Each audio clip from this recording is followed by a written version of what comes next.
آپ کی طرح ایسی تھی کہ گویا آپ کسی اونچائی سے اترے ہیں اور گویا کہ زمین آپ کے لیے لپٹی جا رہی ہے۔ دوسرا، اسی طرح سے بیماروں والی چال کو منع کیا گیا، بیماروں والی چال نہ مقبول نہ ہو۔ فاروق اعظم رضی اللہ عنہ نے ایک نوجوان کو دیکھا کہ وہ بہت آہستہ آہستہ چل رہا تھا۔ آپ نے اسے دریافت فرمایا کہ کیا تمہیں کچھ بیماری ہے، تم بیمار ہو؟ اس نے کہا نہیں۔ پھر آپ رضی اللہ عنہ نے فرمایا پھر یہ کیا چال ہے، خبردار جو بھی طرح چلا تو کوڑے کھائے گا، تاکہ کے ساتھ جلدی چلا کرو۔ بس شام رات تسکین اور وقار کے ساتھ ساتھ شریفانہ چال چلنا ہے، نہ کہ ضعیفانہ اور مریضانہ۔ چنانچہ ایک یہاں پہ آپ صحیح بخاری کی حدیث کا بھی ہم دیکھ لیتے ہیں، حوالہ دے لیتے ہیں کہ حدیث میں کہ جو نماز کے لیے آؤ تو دوڑ کر نہ ہو بلکہ تسکین کے ساتھ آؤ، جو جماعت کے ساتھ مل جائے اور ادا کر لو، جو فوت ہو جائے پوری کر لو۔ یعنی کہ ایک تو ٹائم سے پہلے نکلنا چاہیے گھر سے تاکہ باوقات یہ وقت پہ پہنچ سکیں۔ دوسرا، اگر تھوڑی دیر بھی ہو رہی ہے تو اتنا نہ بھاگتے ہوئے آؤ کہ جیسے سانس چڑھ جائے، بلکہ اگر تھوڑی بہت اگر نماز رک جائے تو اس کو بعد میں بھی پڑھ سکتے ہیں آپ۔ اس کے بعد جو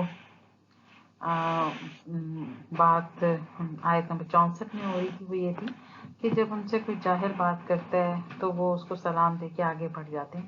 یعنی جاہل نے اگر کوئی بات کی ہے اور کوئی ایسی بات کی ہے جو کہ جس سے اگر آپ بھی بالکل اسی انداز میں جواب دیں تو جھگڑا بننے کا ڈر ہے، تو بلا جواز مسلمان جو ہے ایک دوسرے سے اختلاف نہیں کرتے بلکہ کچھ باتیں اگنور کر دیتے ہیں۔ تو یہاں پر یہ بات کی گئی ہے کہ نیک بندوں کا یہ وقت ہے کہ جب جاہل لوگ ان سے جہالت کی باتیں کرتے ہیں تو یہ بھی ان کی جہالت سے نہیں دیتے بلکہ ترجیح کر دیتے ہیں، معاف فرما دیتے ہیں، سوائے بری باتوں سے، گندی باتوں سے اپنی زبان آلودہ نہیں کرتے۔ اسی طرح سے رسول صلی اللہ علیہ وسلم کی بھی عادت تھی کہ وہ انتہائی نرمی سے بات کرتے تھے اور جو لوگ بیہودہ باتیں کرتے تھے ان کو سن کے منہ پھیر لیتے تھے اور بالکل ان کی باتوں کا جواب نہیں دیتے تھے۔ حسن میں بھی، مسند احمد میں بھی مروی ہے کہ رسول اللہ صلی اللہ علیہ وسلم کے سامنے کسی شخص نے دوسرے کو برا بھلا کہا، لیکن اس نے پلٹ کر جواب دیا کہ تجھ پہ سلام ہو۔ نبی کریم صلی اللہ علیہ وسلم نے فرمایا تم دونوں کے درمیان فرشتہ موجود تھا، وہ تیری طرف سے گالیاں دینے والے کو جواب دیتا تھا اور وہ جو گالی تجھے دیتا تھا فرشتہ کہتا تھا یہ تو نہیں بلکہ تو ہے، اور جب تو کہتا تھا کہ تجھ پہ سلام تو فرشتہ کہتا تھا اس پہ نہیں بلکہ تجھ پہ تو ہی سلامتی کا پورا حقدار ہے۔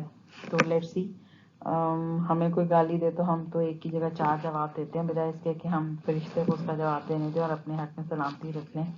تو یہ آیت جو ہے سورہ فرقان کی ہمیں یہی سبق دیتی ہے کہ ہمیں کس طرح سے معاشرے میں اصلاح، امن اور سکون کی کوشش کرنی ہے اور کس طرح سے ہم نے یہ دیکھنا ہے کہ جاہل کے ساتھ جو ہے ایسا رویہ اپنائیں کہ وہ دوبارہ سے ہمارے ساتھ اس طرح کا سلوک نہ کرے۔ اور اسی طرح سے برا بھلا اگر کوئی کہہ رہا ہے تو ہمیں ضرورت نہیں ہے کہ ہم اس کو برا بھلا کہہ کے اپنی زبان کو گندی کریں، بلکہ بھلے الفاظ کہنا بڑا ضروری ہے۔ امام حسن بصری رحمۃ اللہ فرماتے ہیں کہ دوسرا ان پر ظلم کرے تو یہ صلح اور برداشت کرتے ہیں، اللہ بندوں کے ساتھ دن اسی طرح سے گزارتے ہیں یہ لوگ کہ ان کی کڑوی کسیلی سن لیتے ہیں، رات کو جس حالت میں گزارتے ہیں وہ بھی اسی طرح سے کہ ان کا بیان اگلی آیات میں ہوتا ہے۔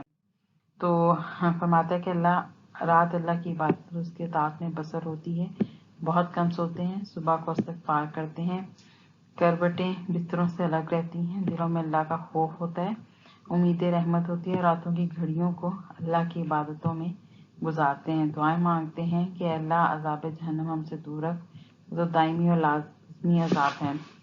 اور اس کی شان ایک شاعر نے بتائی ہے، یعذب یکن غراما وان یحزیلا فانہ لا یبالی،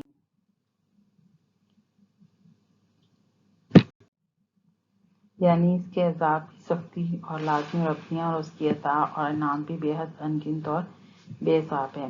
جو چیز آئے اور ہٹ جائے وہ غرام نہیں، غرام وہ ہے جو آنے کے بعد ہٹنے اور دور ہونے کا نام نہ لے۔ یہ بھی معنی بیان کیے کہ عذاب جہنم تاوان ہے جو کفران نعمت سے لیا جائے گا، انہوں نے اللہ کے دیے کو اس کی راہ میں نہیں لگایا، لہٰذا آج اس کا تاوان یہ بھرنا پڑے گا کہ جہنم کو پور کر دیں۔ وہ بری جگہ ہے، بد منظر ہے، تکلیف دہ ہے، مصیبت ناک ہے۔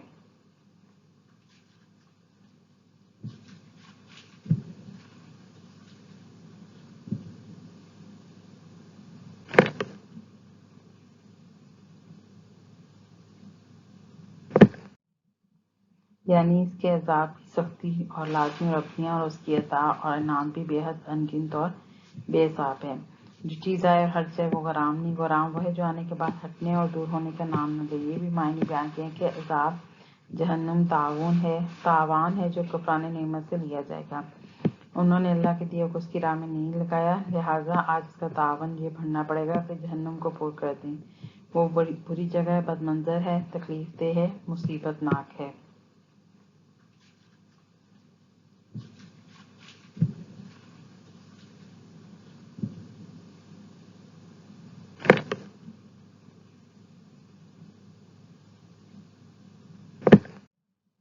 مالک بن حارث رحمۃ اللہ کا بیان ہے کہ جب دوسری کو دوزخ میں پھینک دیا جائے گا تو اللہ ہی جانتا ہے کہ کتنی مدت تک وہ نیچے ہی نیچے چلا جائے گا۔ اس کے بعد جہنم کے ایک دروازے پہ سے روک دیا جائے گا اور کہا جائے گا تم بہت پیاسے ہو رہے ہوگے، ایک جام تو نوش کر لو۔ یہ کہہ کر ان کے کالے ناک اور زہریلے بچھوں کے زہر کا ایک پیالہ پلا دیا جائے گا جس کے پیتے ان کی کھالیں الگ جڑ جائیں گی، بال الگ ہو جائیں گے، رگیں جا پڑیں گی، ہڈیاں جدا جدا ہو جائیں گی۔ سوچیں کہ اگر ہم بخل سے اور بدگوئی سے کام لیں گے تو پھر ہم پہ کس طرح کا عذاب جہنم میں ہمارے رستے نگاہ دیکھتا ہے۔ عبید بن عمیر رحمۃ اللہ فرماتے ہیں جہنم میں گھڑے ہیں، کنویں ہیں، ان میں سانپ ہیں جیسے بختی، اونٹ اور بچھو ہیں جیسے خچر۔ جب کسی جہنمی کو جہنم میں ڈالا جاتا ہے تو وہاں سے نکل کر مارتے ہیں اور انہیں لپٹ جاتے ہیں، ہونٹوں پہ، سروں پہ اور جسم کے اور حصوں پہ ڈستے ہیں اور ڈنک مارتے ہیں، جس سے ان کے سارے بدن میں زہر پھیل جاتا ہے اور پھٹنے لگتے ہیں، سارے سر کی کھال جلس کے گر پڑتی ہے اور پھر وہ سانپ چلے جاتے ہیں۔ سوچیں کہ کتنا برا عذاب ہے جو کہ اللہ کی نافرمانی کرنے۔ رسول صلی اللہ علیہ وسلم فرماتے ہیں کہ جہنمی ایک سال تک جہنم چلاتا رہا، یا حنانو یا منانو۔ تب اللہ تعالیٰ حضرت جبرائیل سے فرمایا کہ دیکھو یہ کیا کہہ رہے ہیں۔ جبرائیل علیہ السلام آ کر دیکھیں گے کہ سب جہنمی برے حال سر جھکایا ہو ظاہر کر رہی ہیں، جا کر جناب باری تعالیٰ کو خبر کریں گے۔ اللہ تعالیٰ فرمائے گا پھر جاؤ فلاں فلاں جگہ یہ شخص ہے، جاؤ اور اسے لے آؤ۔ یہ با حکم الہی جائیں گے، اسے لا کے اللہ کے سامنے کھڑا کر دیں گے۔ اللہ تعالیٰ اس سے فرمائے گا تو کیسی جگہ پر ہے؟ یہ جواب دے گا کہ اللہ ٹھہرنے کی بری جگہ اور سونے کی بھی بدترین جگہ ہے۔ اللہ فرمائے گا اچھا اب اس کی جگہ واپس لے جاؤ، تو یہ گڑگڑائے گا، عرض کرے گا اے میرے ارحم الراحمین اللہ، جب تو نے مجھے اس سے باہر نکالا تو تیری ذات ایسی نہیں کہ مجھے اس میں داخل کر دے، مجھے تجھ سے رحم و کرم ہی کی امید ہے۔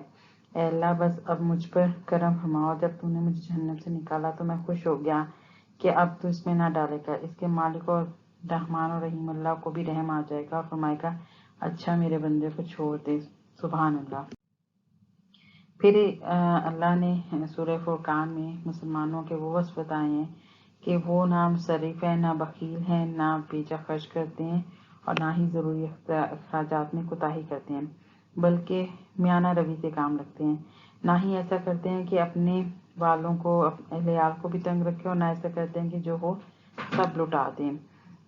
یعنی اس کا حکم اللہ تعالیٰ نے فرمایا ہے کہ یعنی نہ تو اپنے ہاتھ اپنی گردن سے باندھ دے اور نہ انہیں بالکل چھوڑ دے، یعنی میانہ روی کرے، کچھ خرچ کرے کچھ بچا لے، اور نہ اس سے اہل و عیال تنگ ہو اور نہ ہی اتنا خرچ کرے کہ اس کے پاس کچھ بچے نہ۔ پھر ان کا ایک مسند احمد میں فرمان رسول اللہ صلی اللہ علیہ وسلم ہے کہ اپنی گزران میں میانہ روی کرو، انسان کی سمجھداری کی دلیل ہے۔ اور حدیث میں جو افراط و تفریط سے بچتا ہے وہ کبھی حکیم محتاج نہیں ہوتا۔ مزدار کی حدیث میں کہ امیری میں، فقیری میں، عبادت میں میانہ روی بڑی ہی بہتر اور احسن چیز ہے، یعنی کہ نہ صرف خرچ کرنے میں بلکہ عبادت کرنے میں بھی میانہ روی چاہیے، دوستی رکھنے میں بھی میانہ روی چاہیے، نہ بہت زیادہ تعلقات بڑھا لو اور نہ بہت کم کر لو۔ امام حسن بصری رحمۃ اللہ فرماتے ہیں کہ اللہ کی راہ میں کتنا ہی خرچ چاہو دو، اس کا نام اسراف نہیں ہے۔ ایاس بن معاویہ رحمۃ اللہ علیہ فرماتے ہیں کہ جب کہیں تو حکم اللہ سے آگے بڑھ جائے وہی اسراف ہے، اور بزرگوں کا قول ہے کہ اللہ کی نافرمانی کا خرچ اسراف کہلاتا ہے۔ آج کے لیے اتنا کافی ہے، انشاءاللہ پھر ہم آگے فردر حدیث پڑھیں گے.